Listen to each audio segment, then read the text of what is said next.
Good evening and welcome back to Review Morgue.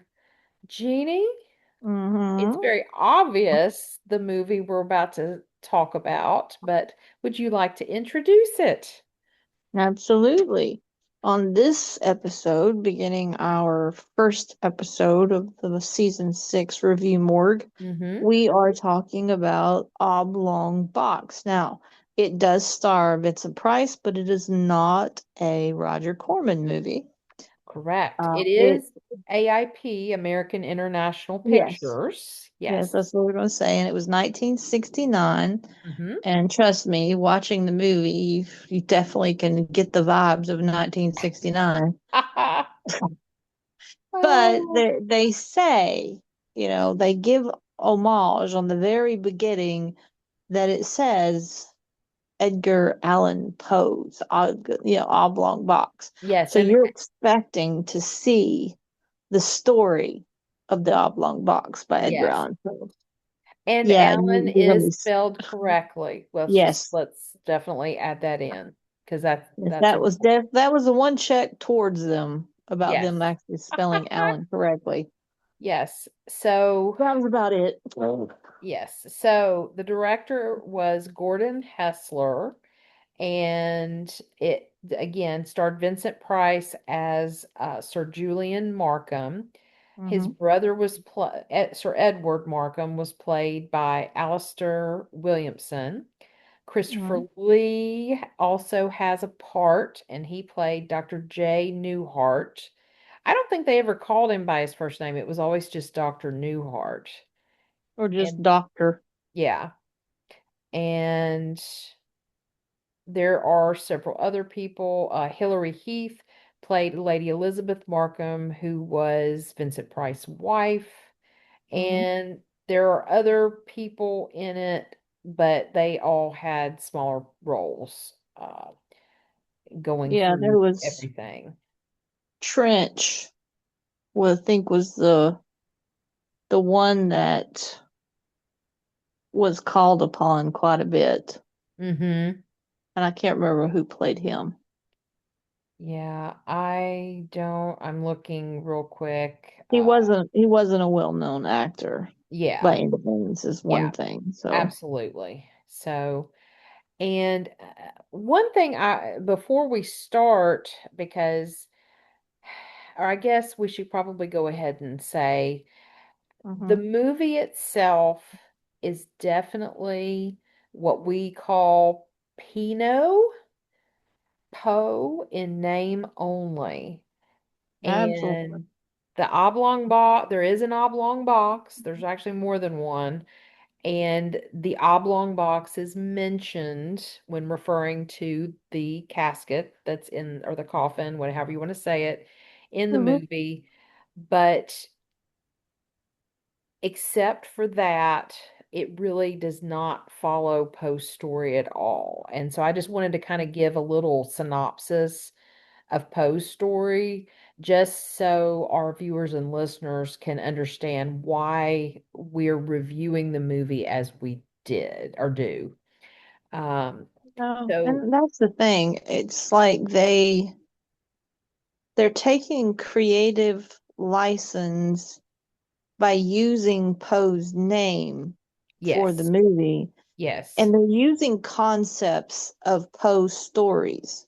And I say stories because there is more than one that can relate to the oblong box because it yes, technically is talking about a coffin and right. burial. Yeah, and a premature burial at that. Exactly. Yeah, So, yeah. yeah, we'll So get more into that. oh, yeah. So just a quick little synopsis.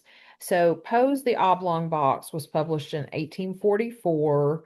There was an unnamed narrator. They're sailing from Charleston to New York, and there is a old friend that went to the university with the narrator, and the artist's name is Cornelius Wyatt.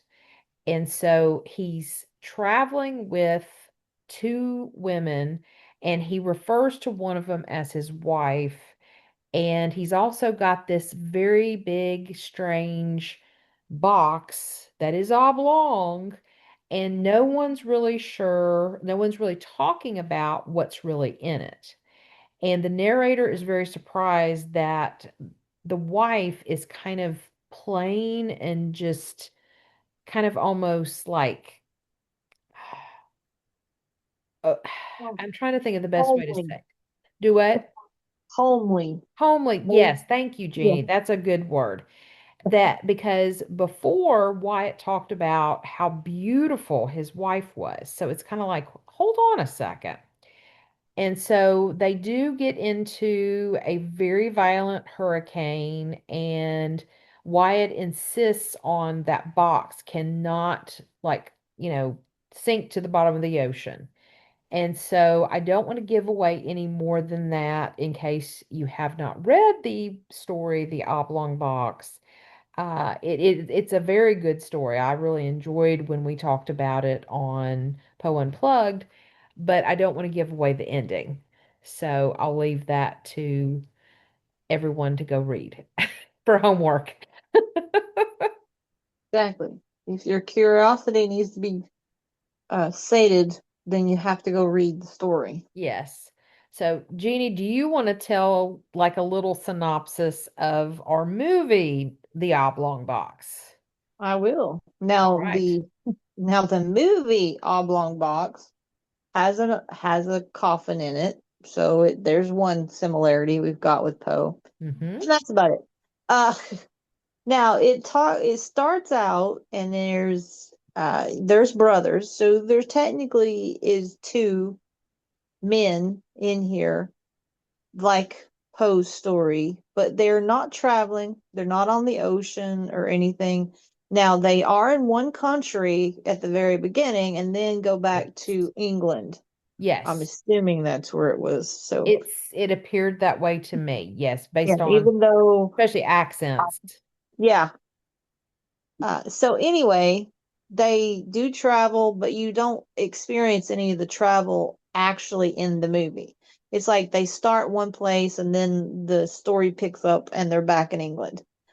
Hmm. Now, what happens is these two brothers, they are considered very lordish in their community. It's more like a feudal type system because they're rather rich and businessmen because they've made their money in Africa.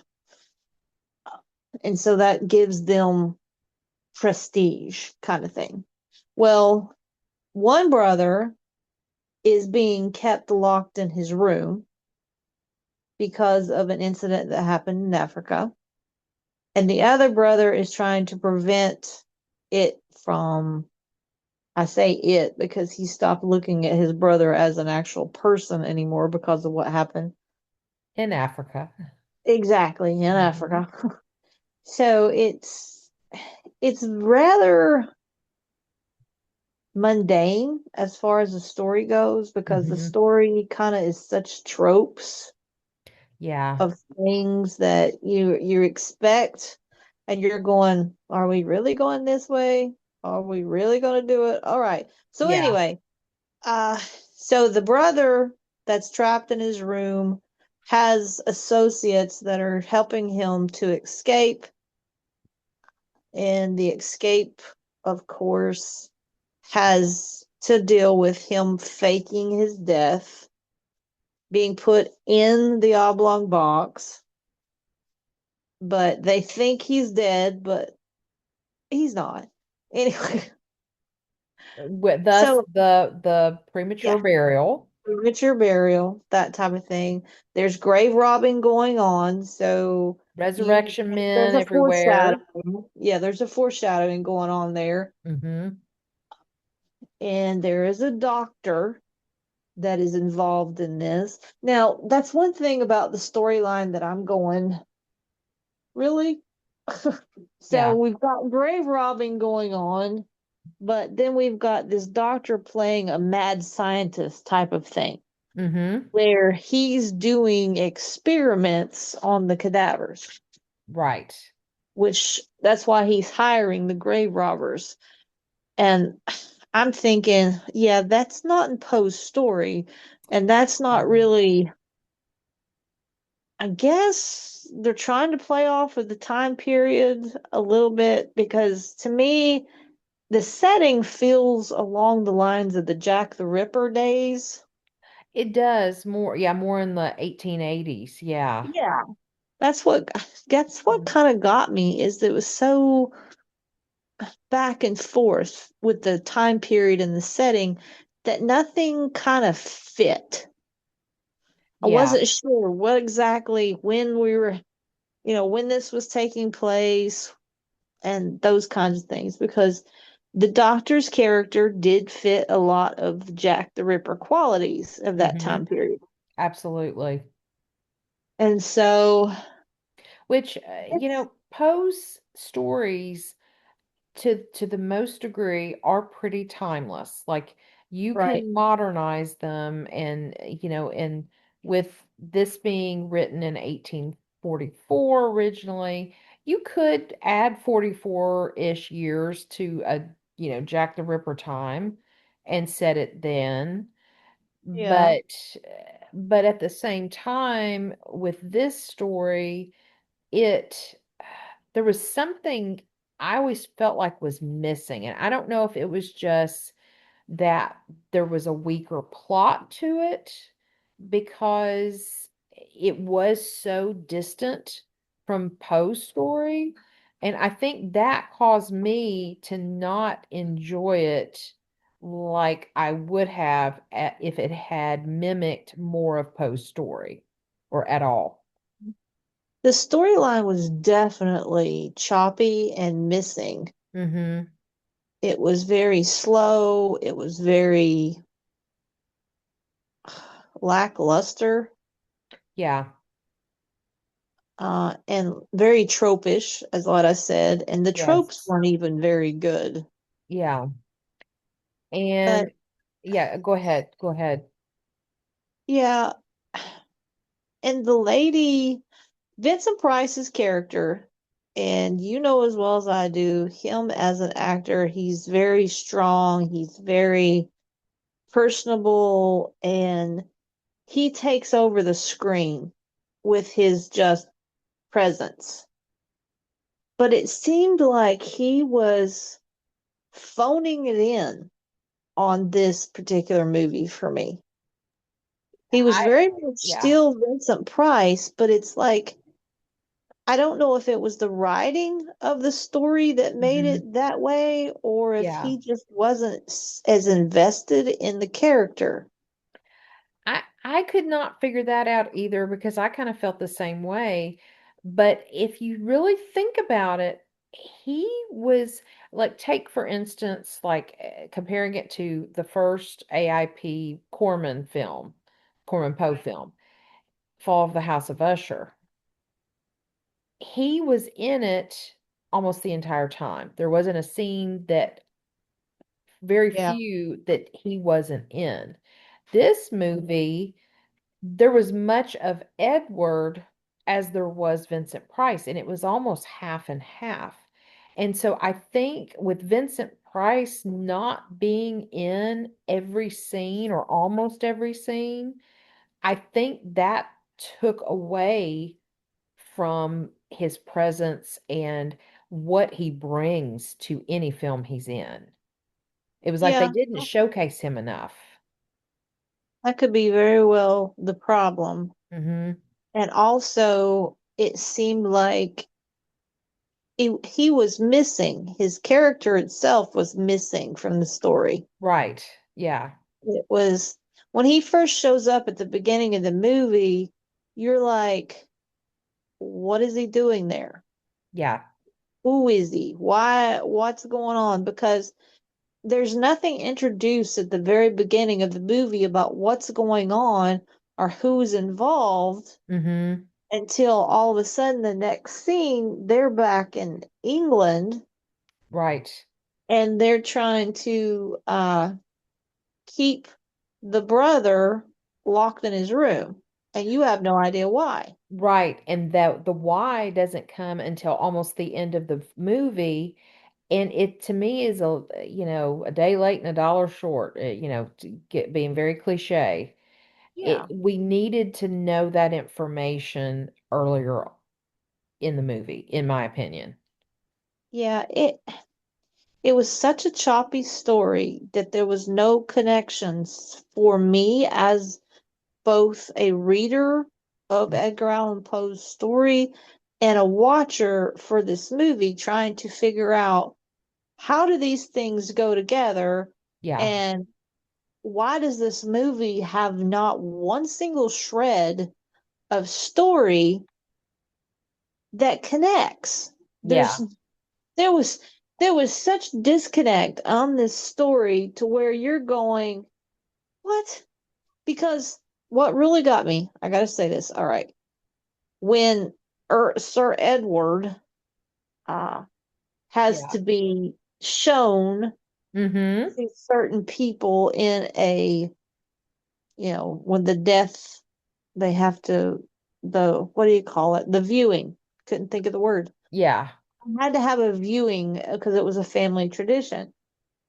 So character, Sir Julian, decides that no, we can't see what the real Edward looks like, so you need to bring me a body that I can show to these people yeah, and view it. Now, here's my thing. Dude, you're just going to get a random person and you're going to pawn them off as being your brother. Now, albeit they did say in the story, Julian does say that nobody's really seen his brother for the last 3 or 4 years because he's been in Africa, right? right, right. Here's my thing. I'm like, unless he was truly body snatched, Yeah, somebody's going to remember exact kind of what he looks like you would and think. Yeah, going to figure out that who is that? Because that ah, ain't your brother. You know, yeah, that was one of the wildest things to me. I'm like, huh? That's like a major plot hole from space. It's like a black hole and everything got sucked in it. oh yeah, And one of the things that I mentioned at the very beginning that there was a lot of this movie where it seemed it was amalgamation of Poe's stories. They just kind of said, "Ooh, let's use this. Ooh, let's do that." yeah. Because Sir Edward ended up covering his face with a red mask. So I'm like, Mm-hmm. "Oh, look, we got Mask of the Red Death." Yeah, Then when people were being grave robbed or being buried like Sir Edward and he was still alive, premature burial.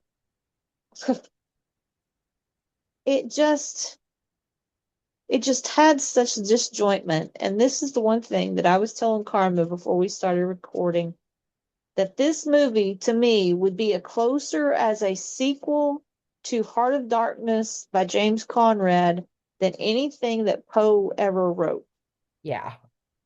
because it was too much about the colonization or conquering of Africa by the English.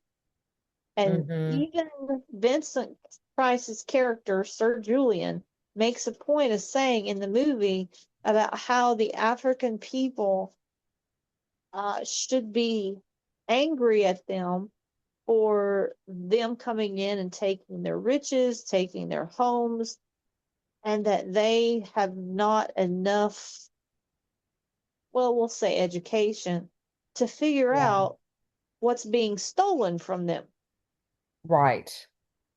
That's why I was like, that's Heart of Darkness by James Conrad. This doesn't have anything to do with Poe. Exactly. And and we were also talking before we recorded that, and I think I mentioned this, or I may have had it in my mind and I was going to say it and didn't. But if if this had not been tied to Poe, like you said, it matches up with Heart of Darkness more. Uh-huh. Would I have looked at this film differently based on that, and in actually maybe liked it a little bit more? I, think so. I I think think, I would have because yeah. as we've talked about many times before, they're using just Poe's name Mm-hmm. as a sticker for advertisement for a movie. Yeah. And anyone who is a fan of Edgar Allan Poe is going to be, oh, goody, let me go watch this and see how well they put it onto the screen. And Right. then as you're watching it, being a Poe person, you're going, how dare you? This is almost blasphemy. Yeah. This has nothing to do with Poe. Exactly. Stop just, bartering on his name just to get your movie out there and people watching it is the way I Mm-hmm. get it. So Yeah. No, that makes sense. That does. it it just was such jumbledness.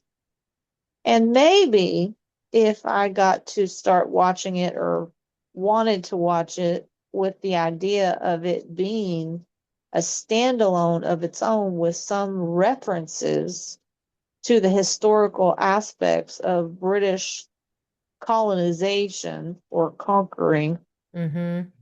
then yeah, I may have looked at it, like you said, in a different context and may Yeah. have enjoyed it better. Yeah.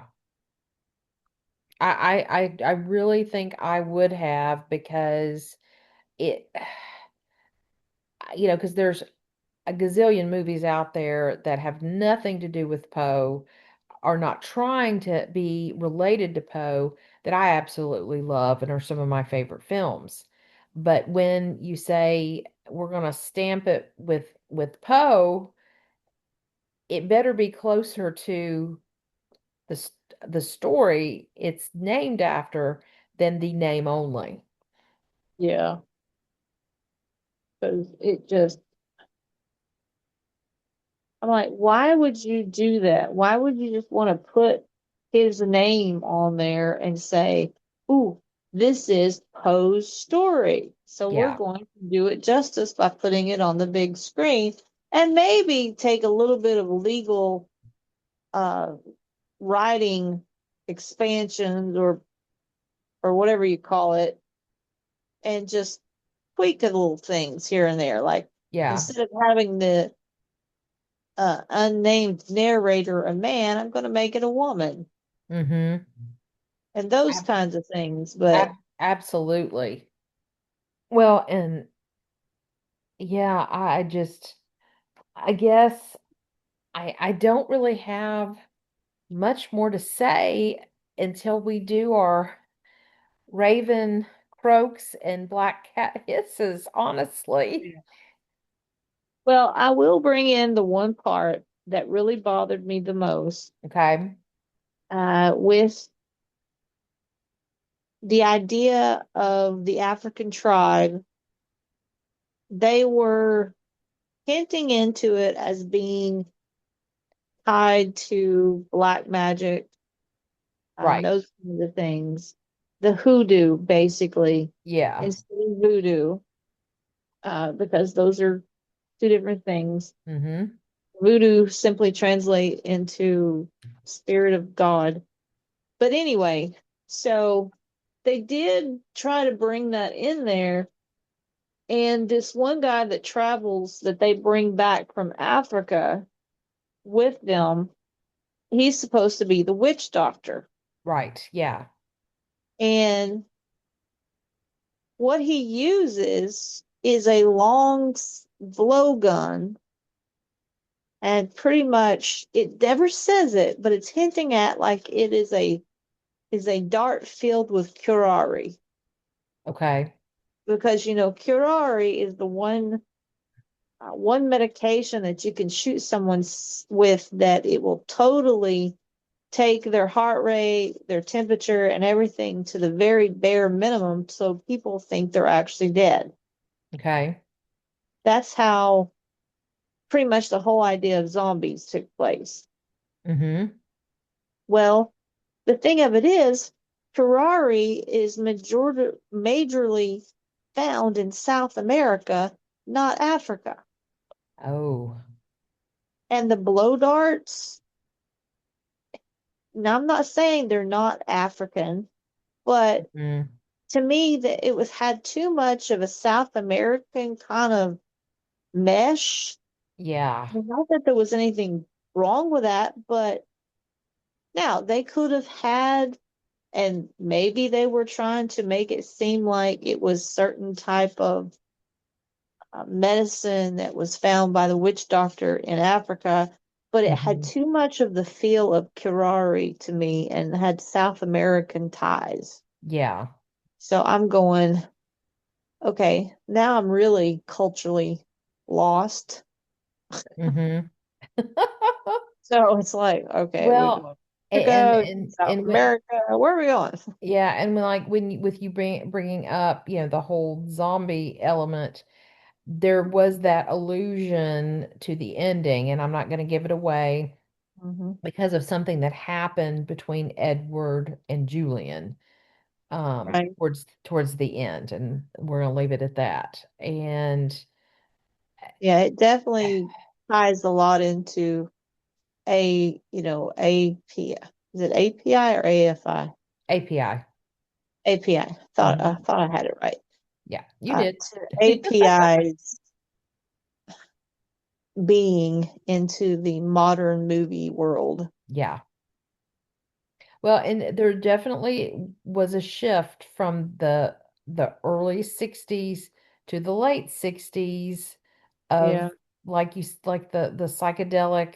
This wasn't necessarily psychedelic, but it was definitely a different feel, with maybe it was just because of the different director than Roger Corman, true. but it felt very different. And I will say this, there is one thing that, if you were high or drunk, it might have fit better. It might have actually turned out better. Oh, that was the one other thing I was going to say. The doctor who's played by Christopher Lee in Hmm. this is a very creepy character. Yes. And that brings in the next thing of where I was telling Carmen that I got more Jack the Ripper vibes than I did anything. Yeah. But when Edward, the brother, ends up getting grave robbed and ends up Hmm. in the doctor's office, the amount of times that he says the word doctor, Yeah. I was like, we could turn this into a drinking game. Oh my goodness. It was like every other word out of his mouth was doctor. I'm here for revenge, doctor. I'm going to have you to help me, doctor. And I was like, stop saying that. Well, and I think it was being used for emphasis, but I also too it was Edward's, feeling of hate towards everyone, and it was like almost that, Well, they were trying to sarcastic in play a towards way. his mental problems that Yeah. having whatever happened, I'm not going to give Hmm. it away, in Africa, that he suffered from like a total meltdown. Yeah. And this was his way of for foreshadowing the type of mental capacity he has Hmm. and what may be coming down the road. But it was just, I was Yeah, it like, was he dude, was he was sadistic the rest of the movie. oh yes. I was like, stop saying doctor. Damn it. It's like, Oh, the word doctor in the movie would be close to Poe's story of Toby Dammit. You know, yes. When he like, says it over and over. Never bet the devil exactly. your head. Exactly. There you go. But yeah, Oh, I just had to bring that up because I was like, dude, you want to have a movie that you could turn into a drinking game? This would be one oh gosh. with the word doctor. So are you ready to do our Absolutely. raven croaks and Yeah. hisses? Yeah, Black Cat hisses. I'm ready. Let's go for it. All right. Well, do you want me to go first or do you? Yeah, you go first. Okay. All right. So I'm going to start with the good. the raven croaks, Uh-huh. and I am going to give it, and this is the lowest I've ever given, one. And that one croak is for Vincent Price. Yes, I agree wholeheartedly. Mic drop, Vincent Price. If Yep. Vincent Price was not in this movie, I mean, Christopher Lee too, because oh my gosh, they're both so wonderful. But really, it was for Vincent Price. This movie, I don't think would have, I don't know how well it did at the box office. I'm kind of curious now. But anything that was in the movie that was carried, it was because of Price. And again, he should have been in more scenes. I will say that the settings where they were in England and the costumes, all of that I loved because you know me and fashion and that kind of thing. Um, Right. but that's it. One goes to Price. So Black Cat Hisses, I am going to give it five because you took an excellent post story that had a very good ending, a very climactic ending, and threw it away and wrote your own script that had nothing to do with post story except for a body in a box. And this movie should have been made with a total different title. So, again, Pinot. But even with that being said, the storyline itself, like we said, was disjointed. And then the special effects, and Jeannie and I talked about this before we recorded, were quite lackluster, considering that when you look at the Corman films, and again, budget, I'd be curious too, what was the budget? But as we go along on the path of technology, special effects grows better and better each year we exist, except CGI, I get tired of. But I'm talking about real special effects. And to me, this movie lacked the punch and it put it into more of a B movie category because of, I'm just going to say it, Jeannie, the blood that was used, and it could just be the Technicolor that, something was not recorded properly or whatever, but it was orange. Well, I mean, yeah, orange blood. Yeah. And Work with the orangutan from. yeah, on the set, it may have looked a lot redder than it was, but on the film and watching it today, and again, maybe if it was remastered, it might look better. But Mm, again, just all the special effects were not very good. And no. so that's why I'm giving it five hisses. Yeah, I definitely agree. All And right. that's where I'm going to start. I'm going to start with Black Hat Hisses, Okay. and I'm going to have to go six. I knew I you just, would. I have to. I have to because the redeeming qualities of Vincent Price being in it and even Christopher Lee for short times because he does have presence when he's on the screen during the times, but at the same Yes. time, he's not in the movie quite that much. Yeah. So I have to go with six. This is not something that I would actually refer anyone to watch. This is not something that I would ever watch again. Now, it is I because said that it's to Jeff 69. earlier. Yeah. And because it's 1969, you would be expecting more with the CGI, with the special effects. So, yeah. So six is the hissy. I'm I'm giving it a hissy six. Instead of a hissy fit, I'm having a hissy Oh, six. oh Lord. And then Black Raven. Well, started to say Black Cat Raven. I'm like, well, no, they're not the same. All Raven right. croaks. Thank you. Raven Croken. I'm gonna go with one like you did, just because Vincent Price is in it, Yeah. and he has his presence being on the show and being the man he is as an actor. Mm-hmm. So I can't dig deep and dig a hole for this one, but so yeah, Own that pun. yeah, own that pun. I won't prematurely bury this one.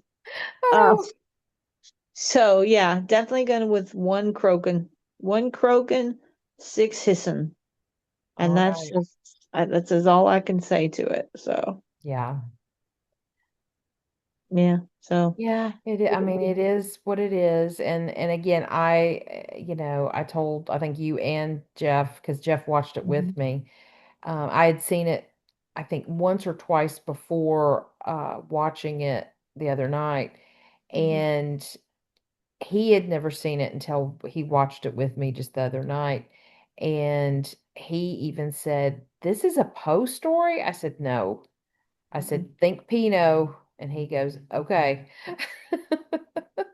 Yeah. But I said, I probably, after this, unless there's some kind of weird thing going on, I probably will not watch this film again. No, there would be no reason to.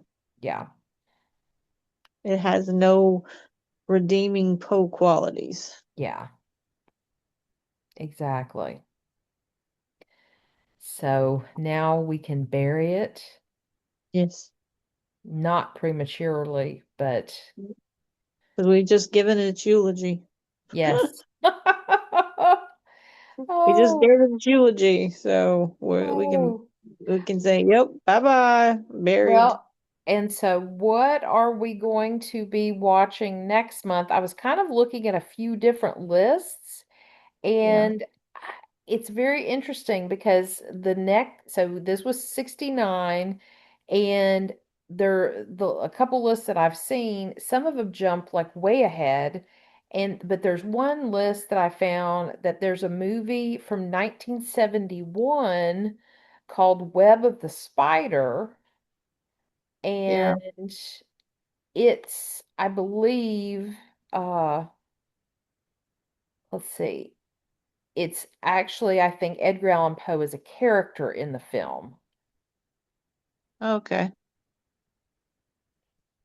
I don't know if we're going to be able to find it or not, but Yeah, because on our list for the next one on the IMDb list, mhm, the next one is the 1971 version of Murders in the Rue Morgue. with Jason Robards, yes. Yes. So I guess maybe if we could find this Web of the Spider, we could do Right. that next, but we could also just do Murders in the Rue Morgue and do this one after. We'll have to see. Because I've never heard of Web of the Spider from 1971 before until I saw that list. All right. I think here's what we should do. Okay.